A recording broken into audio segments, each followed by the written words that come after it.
Hola, Wizzy Wizards, and welcome back to the Pursuit of Happiness with me, Pigtail Gurl, your friend and fellow wizard. I hope you're all having a wonderful new year. And I think last year I made a few videos making a few of my predictions of the arrival of the Star Ancestors. If you remember some of those videos that I made, I've had a bit of a break over the holiday period, so trying to get back in my flow and remember what path we were on. I think I did some tarot and some predictions about this imminent arrival of the Star Ancestors and the knowledge of the Star Ancestors, and also the ending of this war with the negative reptilians, with the Volshadei, also known as Elohim, also known as Anunnaki. Okay, so what's been going on since I said I was feeling February was going to be a very important time and the spring in general. And recently, if you follow Starfire Tours posts, you will have seen a post that was showing on one of the sun cams the arrival of the Star Ancestors fleet from outside of the solar system. So that means backup has arrived. And backup has arrived because a strike and the beginning of this victory is imminent. Now, here is the image that I'm referring to, shown here.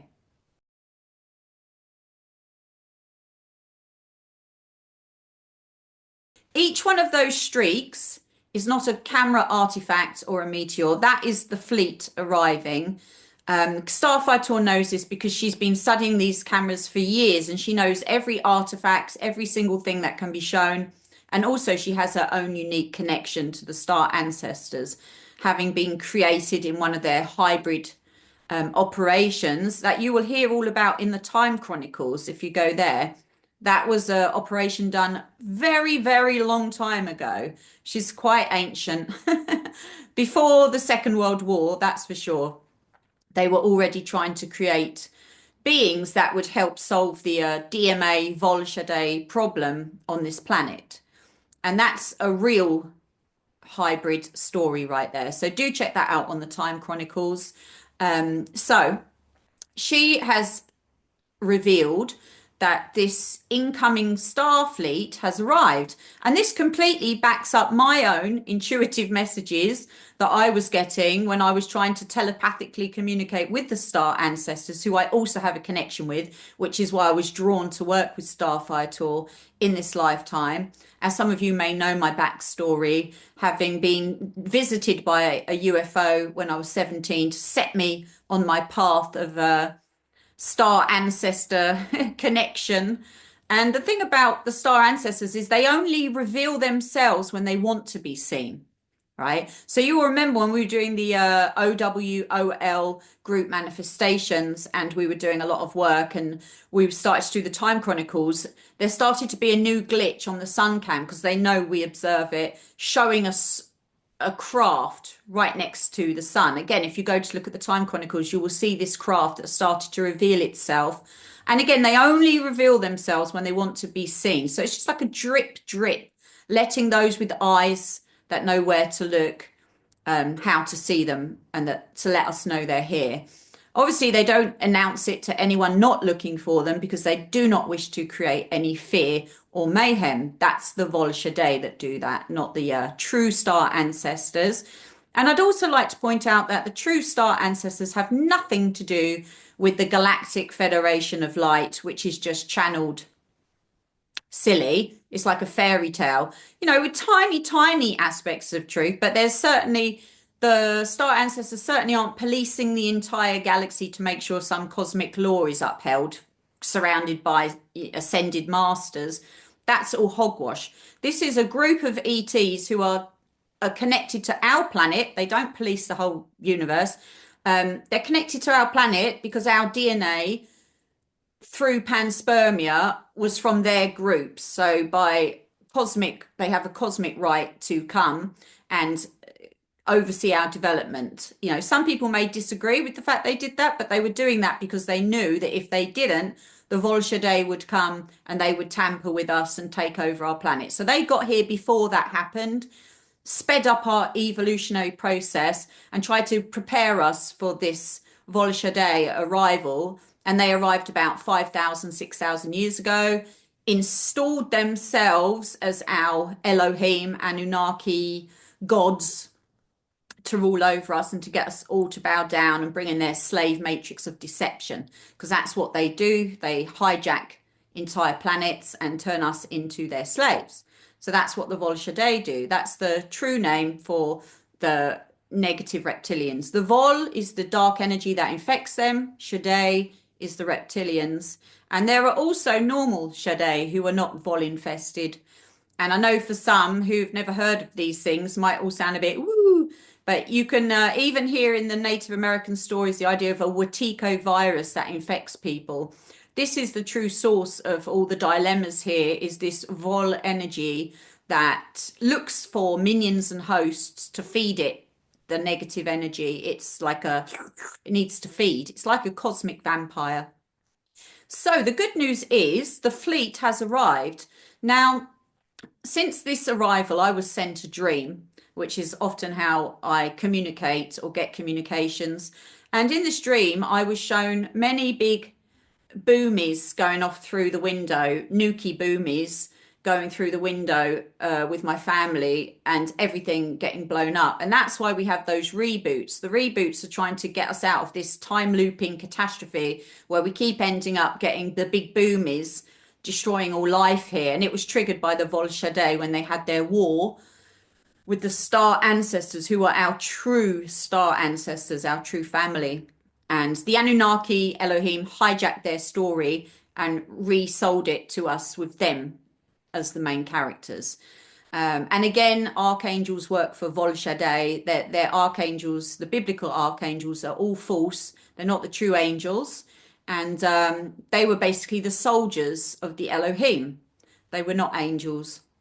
They are not. The true angels are called the Ilarians, and they are the arch enemies of the Volshadei. They take an interest in our planet because they like to defend planets from the Volshadei. They certainly aren't slaves that hang around all day working only for God, just making all of our wishes come true. That's not what the true angels are actually like at all. A lot of the stories we have here are the deceptive Volshadei induced mythologies and deceptions, which is why I, for one, adamantly deny all deceptive stories, myths, rabbit holes, and I try to avoid them because it's all just feeding into the false matrix. False matrix is a matrix of deception, and I like to plug into the true matrix. Again, another way you can do that is always ask to be guided to the truth, focus on the truth, only the truth being revealed, removing all dogma, removing all belief systems, and then to see what comes through. Because you waste a lot of your time going through endless rabbit holes full of nonsense. And obviously, archangel worship is you're worshipping the soldiers who carried out the plans of the Elohim to enslave us. So I'm certainly not going to be giving them any of my energy at all. But again, I like to repeat this. If you do call an Archangel Michael, if the Ilarians hear that, if they're interested in helping you, because they're very busy fighting off the Volshadei, but if they do see you as someone significant, someone of pure intent, and they can help you, even if you call it Archangel Michael, Archangel Gabriel, if they hear it and they want to help you, they will still help you. So you can still have real interactions with the true Ilarians, even if you misname them, because you certainly can't call upon Archangel Michael to come and protect you because he was never an angel. He was just an ET soldier. So he's not floating around helping you out at all. So that all being said, the good news is that this fleet has arrived, and I imagine that why I was shown about the big boomies is what they were trying to show to me is that they have to be very careful in what they do. If they do it in an incorrect manner, it means big boomies going off and everyone is fooked, if you get my drift. So they have to be very precise, very patient, and very careful in the way they execute things. I'm not going to say any more on it because I've been told to leave it alone, how it's going to happen and what's happening, because obviously it doesn't need to be out there in any way. And sometimes I pick up stuff I shouldn't be picking up. I've also been told that I'm a bit too nosy and impatient, and I'm quite good at picking up on things. So anyway, they've asked me to not try to pick up what they're exactly going to do, and certainly don't put it out in a video. But they are here. You've seen it on the picture of them arriving. So I do really think 2025 is still on. The things I was predicting in my other tarot videos and my other intuitive videos seem to be spot on. Seems that the game is on. And, you know, I think they are waiting for Trump to take office, because whether you like him or you don't like him, or you agree with anything he's doing right now, he's not going to be letting off all the big boomies on the planet, because he's not a DMA minion. You might not like him, but he's not a DMA minion. That's why he needs to be there. So what I keep trying to explain doesn't mean he's the Christ or, you know, the most perfect person in the world. It just means he's the one that's not going to set off all the big boomies that they keep trying to avoid. This is why they went into the background, because they didn't want to end all life on this planet. And this is what my recent dreams have been showing me. So patience is a virtue. But you can certainly be in the know that a fleet has arrived and something is definitely brewing. And as we can see with what's been going on with the drones and the fog, and again, that was not the good guys. That was not disclosure. That was something not good that I'm not going to go into exactly here, because I think some of you know that that fog was, you know what I'm saying? It wasn't such a good thing. Whatever that drone activity was human volshade activity. It certainly wasn't the good guys, but it's like the alarm bells are going off now, because it's now or never. It's the crunch time. This is what I keep trying to tell you. This is a crunch time for us to avoid the things I've been shown in my dreams. So I had to get on here, guys, had to show you this new bit of information and share it with you. And I will take this opportunity to let you all know that I'm back in the chair for body talk sessions. If you would like to go further with your healing and you feel a connection with me and you would like to work with me, you can check out all my offerings on Calendly down below. And do check out the Time Chronicles podcast.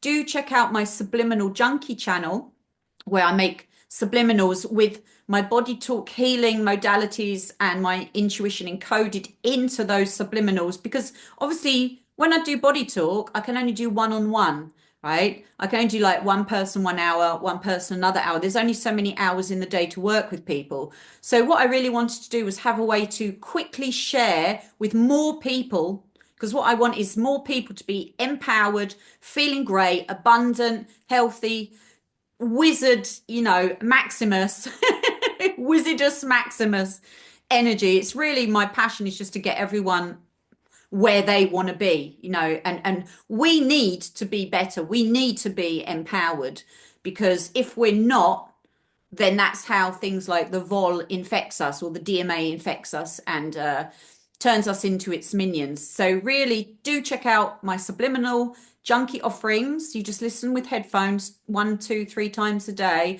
until you feel the benefits. And there's so many things over there. If you just go through the channel, you can find so much. And you can make requests as well. If there's something you don't see it and you want to make a request, you can always make a request in the comments. I do read the comments. And again, if you'd like to support me by making any donations or booking stuff with me, it all really helps this channel to keep getting the truth out there. And we're going to need the truth now more than ever, because so much is going on. So I'm going to really try my best to keep you up to date, keep you informed with any space news or Star Ancestor news that I can and bring to you. And until we meet again, my dears, one love.